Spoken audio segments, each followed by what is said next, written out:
Hello and welcome to another edition of the China in Africa podcast, a proud member of the Sinica Podcast Network. I'm Eric Olander, and today we're coming to you from a venue that we don't ordinarily come from, but from the campus of Wits University at the Wits Journalism Center at the Wits University in Johannesburg, where every year at this time, Cobus and I come to town to participate in the African Investigative Journalism Conference. Cobus, it's great to be back. I would like to say, this is not your hometown. Yes, it is your hometown. So back in your hometown, great to finally see you in person again. Yes, it's wonderful. Go. And today we're also joined by an old friend of the show, Aggrey Mutambo, who we've known for many, many years.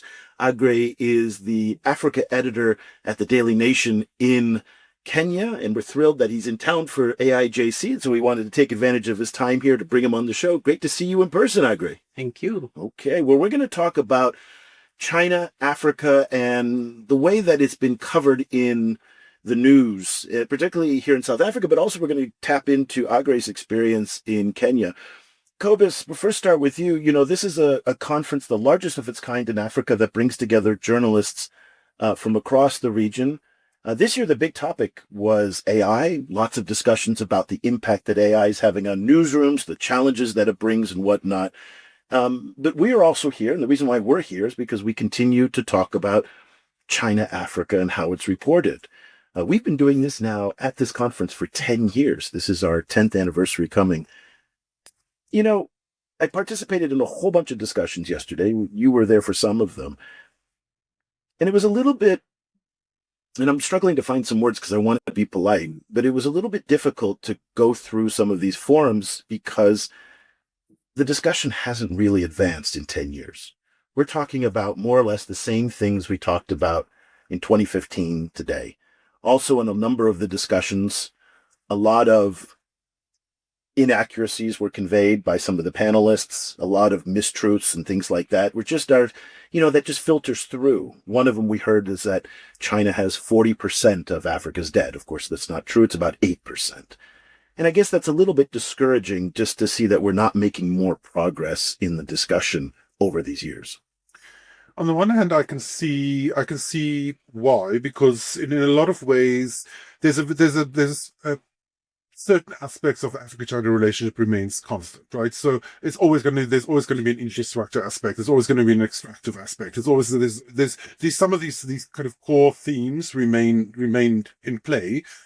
But I agree with you that I feel that the information needs updating, and that some new aspects have entered the relationship, particularly not only because of moves from China or Africa, but because of global changes, which have reshaped the relationship around it, or reshaped the world around the relationship, and therefore changes the valence of the relationship itself. And I agree with you that I did feel that it would be useful to pull some of these new developments into that conversation. Well, let's get a first-hand perspective on this. Aggrey, you run teams at one of the largest newsrooms in Africa. You've been covering the China story in Kenya for a long time. You've gone to China. You're, again, one of the most experienced journalists in the field on this. What's your sense over the years when you look at the way that the conversation about China in African media has taken place? Where do you see it? Well, certain things have obviously changed. For example, I think on both sides, people have now improved contact lists, where exactly you wanted information about expertise or experts from China, you could easily now get it. China, of course, has also increased its alumni, people who have studied in China on China-Africa issues. The number has obviously increased. You're talking about Africans who've gone to China to study. Yes, students who have gone to China. Let me just pick up on that. In your reporting on China, Africa, do you tap the expertise of those people who've studied and come back? Is that something that's enhanced your coverage? Do you see them show up more as experts and as guests on shows, for example? They do show up most of the times. What I've realized over time is that there's still some technical capacity limitations, because the storyline is, it appears that they are now showing up to be the defenders of one side of the relationship instead of explaining what certain policies will mean for Africa, for example. So I've noticed this over time, and I think this is what is also affecting our reporting on this story because of the way the perspective seems to have gone over the years is that where initially it looked like there was no one to speak about it, now we have someone who is speaking, or people who are speaking, but they are pushing certain narratives about this relationship. So I think there still needs to be room for improvement, but yeah, certain things have changed. So, if I understand you correctly, they are being positioned as essentially defending the China side of the relationship. Are they positioning themselves in that way, or is there pressure from other actors in the conversation to position them there? I wouldn't say there's pressure per se, but I think they feel a sense of responsibility, so to speak, to say, you know what, guys, I've gone there. I saw how these guys operate. I'm telling you the story of what I saw. So I think also it benefits the Chinese because they tend to say that, okay, we have someone who have visited these areas and he's more believable than maybe a foreigner coming to tell you the same story. So I think it has benefited the Chinese over time. And that's why you see from time to time the Chinese invest in this scholarships for students in Africa and exchange programs, for example, because they seem to have realized it's benefiting them. And does speaking with them and this kind of way that the conversation is structured at the moment, do you feel that is moving the society towards a better and more accurate conversation about the Africa-China relationship? Or is it a situation where they are then being set up against a kind of a counterpoint, a kind of anti-China counterpoint, and we kind of remain stuck in that situation? I think at the moment, the Chinese have learned from what the West used to do in Africa. I mean, from the 60s, 70s, there were a lot of people who got scholarships to the US and the UK, for example. And these were the people who came to become very senior officials in governments across the continent. And they became the contact people, like an alumni group that was helping sustain relations over time, both personal and even, government to government. So I think from time to time, this is something that the Chinese picked and they are implementing it in their own way without even saying it. Like if you benefited from a scholarship, you probably have friends in the Chinese government, people who have ventured into technical institutions there, who you can reach out to, who can help, maintain these interpersonal relations. And these are the relations that can also help the Chinese in one way. As to whether it will become a counterpoint for helping the Chinese to, beat back the old narratives that affected their relationship in Africa, it is something we can wait and see. But so far, I think it has benefited the Chinese. Yeah, I would agree. The coverage that we've been following over the past 15 years that we've been doing it has, I think, tilted quite a bit in the favorability towards China. Just to give a little bit of background on what Aggrey's talking about, the types of scholarships that they're talking about are some of these journalism, what we call junkets, where you go over for 1 or 2 weeks and you get a sightseeing tour through key venues. Sometimes it's paying for an undergraduate degree or a master's degree where you get to go study over there. Other times there's professional exchanges where you get to go in newsrooms. All of this has proven incredibly effective over the year at shaping some of the narratives. I guess I want to just drill down on this a little bit, because what I heard yesterday in some of our sessions and what we've heard over the years is that there's so much resistance and hostility to the Western narratives, particularly about China. So there's understandable. And so people will come in and say, I don't want to hear the Western media narratives anymore about China. So therefore I go to China, or I talk to somebody who's been to China, and they take that more defensive stance. And so how much of it is just the frustration with the Western media narratives, and how much of it is actually defending China or actually speaking on behalf of China, or people who've come back from these exchanges? I think one of the reasons people get frustrated with the Western media is the way they sort of pick a narrative line and stick to it. For example, they compare the governance system of China with the West. Not to also understand that these are different cultures, different political setups, and therefore one system of governance is being loaded over the other, and it's used as a story to compare the best to the worst. And I think this is why over time, the Chinese, African scholars who have benefited from the Chinese programs, now some of them are writing commentaries or appearing on panels to try and beat back this. It's because when the West started restricting most of these programs, China started opening up. They were doing the opposite of what the West is doing. So it becomes obvious when you benefited from something and then someone tells you it's not good. Yeah. You will naturally defend it. Let me get your take on that. How much of do you think is frustration with the Western media narratives, and how much of it is what you're seeing, what you're hearing from Aggrey?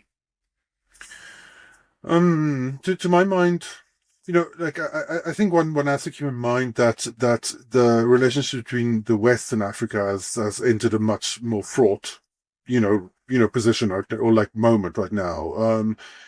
Between Europe and Africa, the issues, the kind of rightward turn in popular politics within Europe and the fixation in Europe, is kind of almost panic about migration, has narrowed the conversation, I think, quite a lot. And then, and then under the Trump administration, there's been a kind of an openly anti-Africa turn, So I think within that context, taking into account that at the same time, China is also still remains, I think, a more distant kind of entity to many Africans. They don't necessarily grow up from childhood with an intimate, close conversation with or relationship with China the way that one does with English language culture in Anglophone African countries.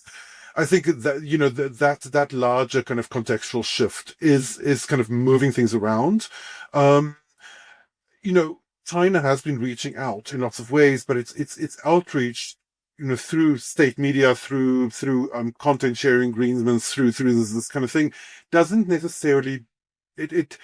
China's outreach is frequently in highly coded form, right? Kind of like very specific terms, very, very kind of constricted kind of like spaces of conversation. It's not a kind of, China's not a freewheeling kind of power, right? So in that sense, like even though the outreach from China is increasing, that doesn't necessarily lead to a closer organic kind of like friendship relationship between the two. I think it is kind of moving to higher levels of awareness of China, but not necessarily higher levels of co-feeling. Right.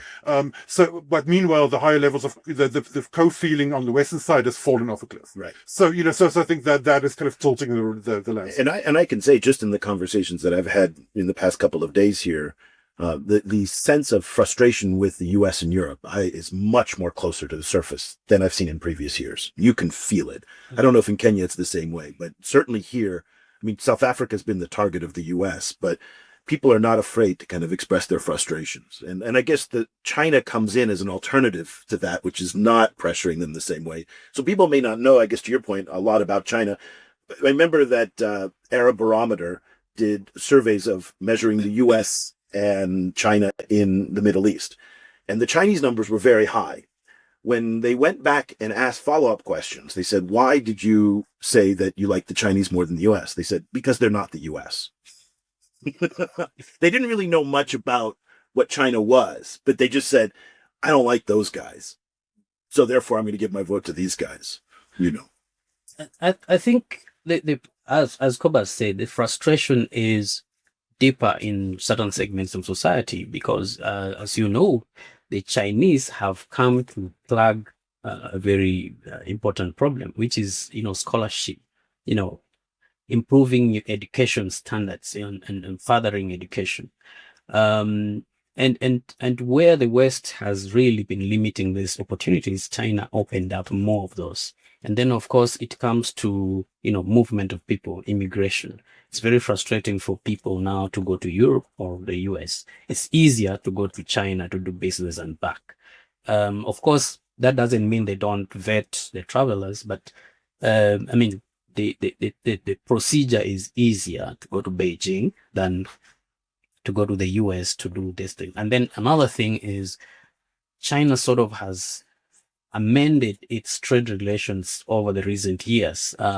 Recently, they floated um, a trade deal to African countries. I don't know how many have signed on it, but it seems it was also countering the uncertainties related to AGOA.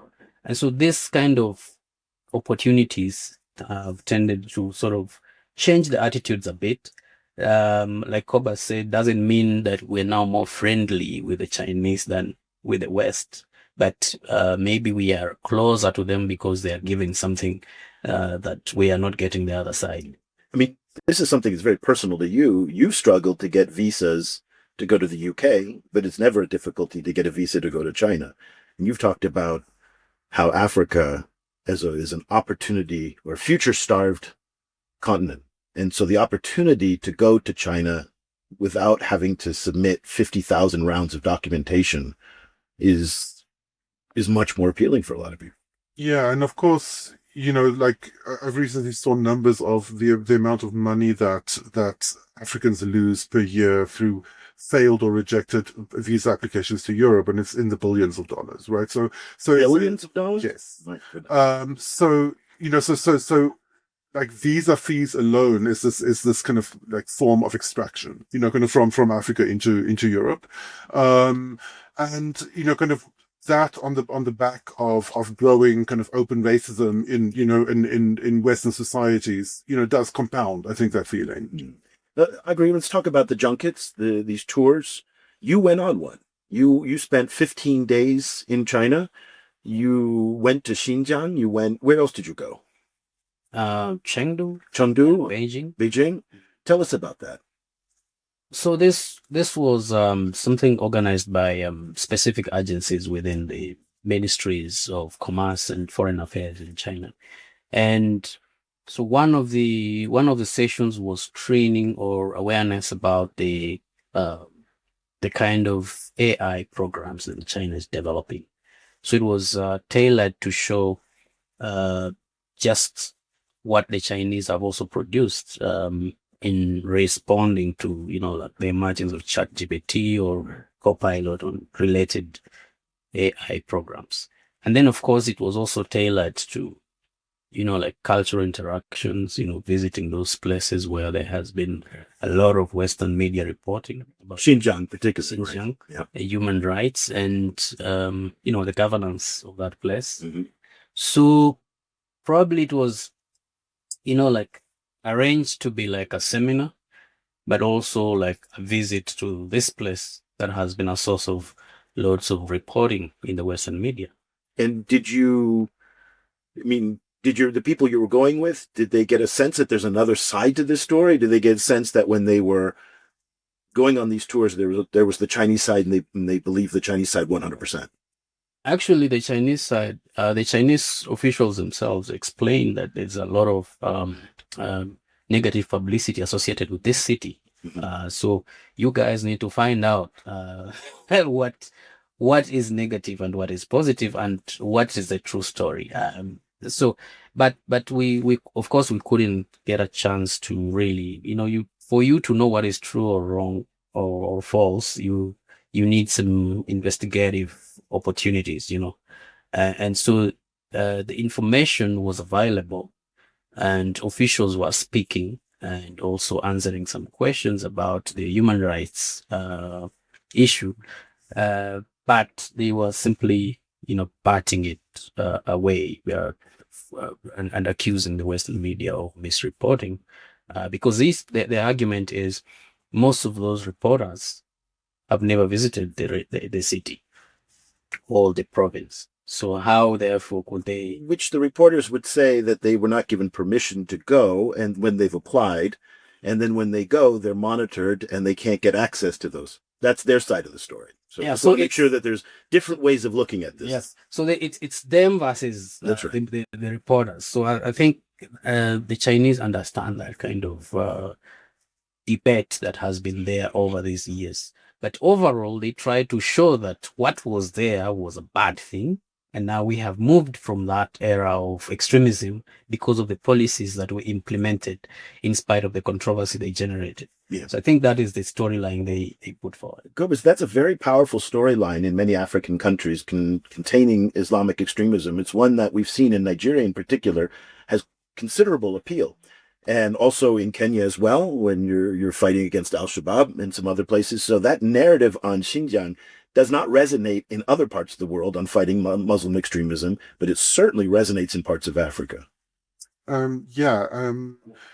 So yeah, now one can see why. Obviously because particularly in rural areas, some of these issues have been significant, like vectors of destabilization, right? So one can see where that comes from. But I agree. I was wondering. So is this the did you get a sense from your cohort of the other people who were also there that they were convinced by the kind of measures that were presented by the Chinese side? It's very difficult to say they were convinced or not. But what I learned is the Chinese could go as far as showing you, video evidence of footage of what used to be in the past, including the kind of people that were killed from this extremism. So on one hand, they're saying these people were so bad. This is what they did. This is what they did. This is what they did to families. This is what they did to businesses and so forth. And then they show you that now this is what is new in Xinjiang. And therefore, we can justify our policy of, going hard on violent extremists and dealing with them from the very beginning, in spite of the criticism we've got. And they say that the people now appreciate that the policy that we implemented has really been beneficial to them. So I think that is what they want to justify. And when you left the tour at the end, you and your other colleagues, and were they only from Africa or were they from other parts of the world? Yeah, mostly from Africa. Mostly from Africa. What was their sense of China afterwards, at the end of it? Did they feel more positive? Did they feel persuaded? Did they feel more skeptical? What did they take away from the trip at the end of it when you guys reflected back on everything that you saw in Chengdu, Beijing, and Xinjiang? I think the lesson I learned from people we were with is that a lot of guests get fascinated with the way Chinese government tends to implement its policies with very little resistance, and then they have to come back and say, okay, we said we will deliver this. We've promised, and we've delivered it. So we can justify that the policy we wanted to implement was actually good for the people. So they always come back and say, we are doing it for the people, and so in Africa, of course, we've had cases where, political leaders promise something and then they get the money and then they don't implement it. So that has been the fascination with most of the people that we have toured with in Beijing. It has little to do with believability of what we're being shown, but it's just the fascination with the promise was made in January. In October, it has been delivered. And they do deliver on that. I mean, you say what you want, they do deliver on it. They also probably, and I'm assuming they probably told you China's development story, that over the past 40 or 50 years, China was at the same economic level of development as most African countries. And today, when you went there and you got to Beijing and you see this incredible skyline and you see all of this development, that must be rather amazing for someone who comes from a country that 50 years ago was at the same level of economic development as China is today. Yes. And they usually share booklets documenting this story, whether the 5-year policy plans since the 1950s or even the Xi Jinping Thought, a book that is now, I think, in the 6th edition or something like that.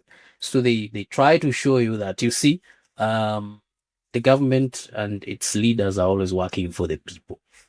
And I think that is what is fascinating to most Africans. Cobus, this is a powerful narrative that I think is poorly understood outside of countries that lack development, which is, if you go onto X today and you look at Chinese diplomatic accounts, it's just basically a stream of infrastructure porn. Like, look at the new Chengdu subway, look at the new Guangdong kind of expressway, look at the new, And I think for a lot of people who live in places that are abundant in infrastructure, they may think this is a ridiculous thing. But I think to Aggrey's point that if you come from a place that's infrastructure deprived, like many countries here in Southeast Asia and modern parts of the global South, that story that Aggrey's talking about is very powerful of getting things done.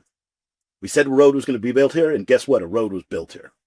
Yeah, yeah, but I've increasingly seen that discourse showing up around, for example, U.S. nationals visiting China too. That kind of like discourse shows up on that side. It was an interesting example in the moment when there was this, when TikTok looked like it was disappearing from the US, and there was this micro moment where suddenly a lot of US users were moving on to Xiaohongshu. It was this interesting moment where suddenly this flood of kind of like of these kind of images kind of like into the US discourse at the same time. So I think there's a kind of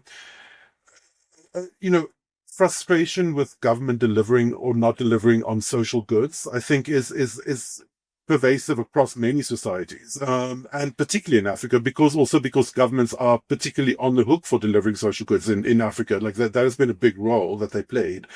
So, so in that sense, like this kind of like in South Africa, there was this, this obsession on what, for example, a hospital around COVID era, when a hospital in China got built in like 3 weeks, and the South Africans were like, what the hell, kind of why are we not doing this? And of course, there's many answers to that question. But one of the big answers is that the government isn't delivering. And so there is a fascination, I think, with what the government is delivering. But I think it's also to a certain extent, and I agree. I was wondering if you would agree. There's an ambivalence there. I think it's an ambivalent fascination, because there's also, so for example, I was, kind of speaking to a taxi driver in South Africa recently, and we were talking about corruption in South Africa, which is obviously a big problem, and then I was mentioning that there's been this very hardcore anti-corruption campaign within China, with many officials being executed. And the taxi driver was like, yeah, well, the execution part is a little troubling, and it's like, well, so there is this kind of ambivalent kind of fascination, like, oh, this is amazing, but on the other hand, so I agree. I was wondering if you agree with that. I think there are two ways to look at it. One is, okay, people want to copy the Chinese efficiency of doing things, but do they want to be communists? No. Most people want to elect their leaders directly. They want to determine who guides them for the next 5 years, and they want to know for how long this person will be in power. So they want to have a control on the governance in their countries. On the other hand, they seem frustrated, as you spoke about it earlier. They seem frustrated that these people, when we elect them, they disappear in the city and they don't come back.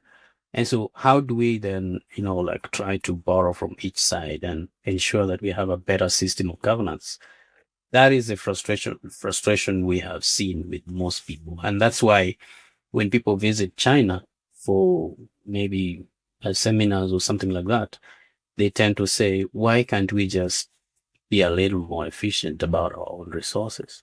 Indeed, many Africans think that their specific countries could be richer than today if just the political environment improved and the leaders behaved a little better. I agree. I totally see what you're saying in terms of looking at the development in China and looking at the roads, the infrastructure, and seeing it in awe.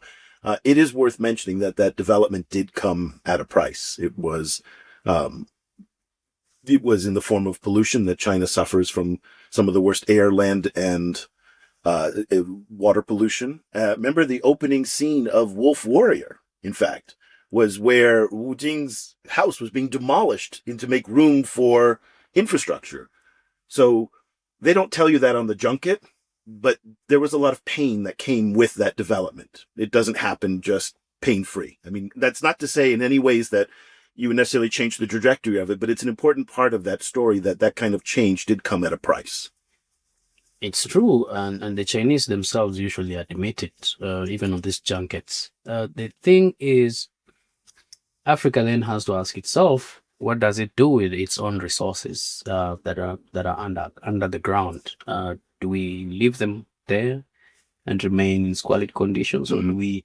I mean, can we balance the pollution with development? can we learn from what the Chinese did or elsewhere and do it better without damaging our environment?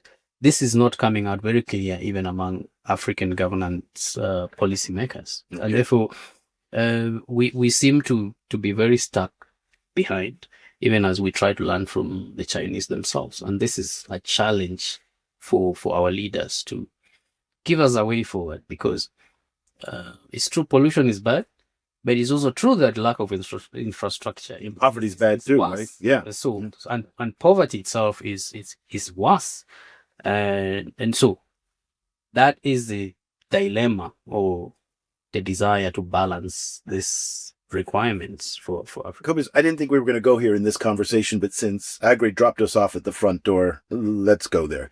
You and I had a conversation this morning because about critical mineral processing, and this has been the hot topic all over academic discussions, civil society discussions, governments. All they want to talk about is how can Africa move up the value chain. We talked about today that critical mineral processing is one of the most toxic, polluting, violent processes of industrialization anywhere out there. It takes huge quantities of water and electricity. And when Africa doesn't process its own cacao, doesn't process its own coffee, doesn't process its own tea, doesn't process its own oil and gas, does it make sense for African resource-producing countries to focus on doing something that is so water and energy and polluting intensive? Maybe this isn't the thing for this part of the world to do. And so you had a suggestion that maybe says, maybe we should skip critical mineral processing.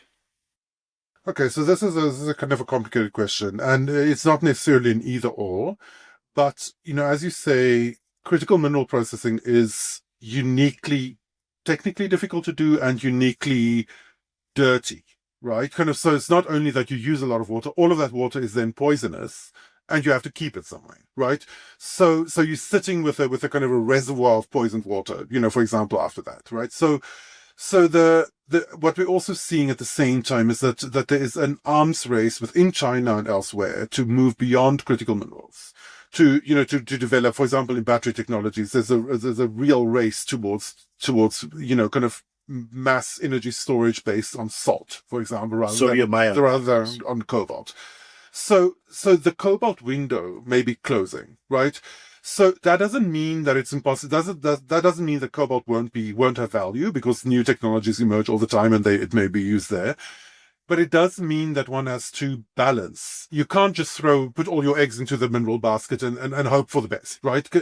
Particularly if one also doesn't necessarily have either the industrial ecosystem or the kind of skills base in place to grow that cobalt refining into a set of adjacent industries quickly enough to soak up all of this labor that needs to soak up.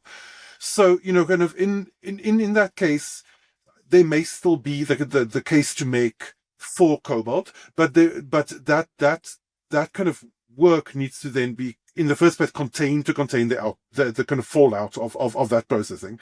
But it has to also be balanced with lower hanging fruit, right? If your country like Kenya is already producing tea, then you already have the tea. You can already tea doesn't have to be exported only as tea. Tea can be exported as tea flavored ice cream, for example, right? It can be exported as a bunch of different ways. And those ways don't necessarily only have to follow the things that are already in the market. It could produce new Kenya special things that are going into the market, right? So if you think about a fast food chain like Nando's, for example, right? Is that a South African chain? It's a South African chain. It's now around the world. London, in DC. I was walking in DC past the Nando's outlet. It sells flame grilled chicken, right? It's like Mozambican style flame grilled chicken that the South Africans ripped off from Mozambique and then marketed internationally. That was a fast food category that didn't exist in the global market before Nando's made it that, right? There's a billion of these things in Africa that could be packaged and sold on without necessarily poisoning the ground for generations into the future. So, so if one goes for minerals, you have to go there intentionally with the idea of how you're going to be making money from it in 5 years, not in 25 years. If not, then you have to make sure that you have an intact environment so that you can move stuff like agricultural commodities up the value chain. So I think that kind of strategic planning is really needed. And so this brings us back to our discussion at the beginning about the discourses about China. And do you feel, Aggrey, and I'm going to ask the same question to you that about South Africa, that in places like Kenya, there is a clear understanding of what, say, the Kenyan government wants from its relationship with China. Now, we know that we want to bring down the trade deficit, settle the loan issue, secure more financing for infrastructure. That has been the traditional agenda.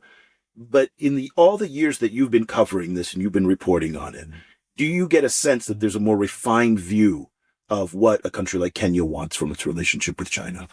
I think it has been a learning process. I mean, it's only a few years ago that people started talking about trade imbalance. Traditionally, it has been, people have been going with China because the alternatives were worse, or, the doors were locked and therefore they couldn't get in. Like I'm talking about if you need financial boosts for infrastructure. China came in over the last 1 or 2 decades and they flooded easier to access loans, but not necessarily cheap. And of course, officials went for them because there were fewer conditions or fewer strings attached. And therefore they got in and got the money to build these roads. Now, over the years, trade started to be an issue on the table. And because China itself started realizing they need, to address the imbalance, otherwise it was going to, as they said, affect them in the long run. So it's not very clear as to whether this was because of China's own realization or African leaders learning that we now have something specific to discuss and need from China. Over the years, it has been the pressure from, lack of options that forced them to Beijing, and they found a willing person who is ready to lend money, even though the interest was high.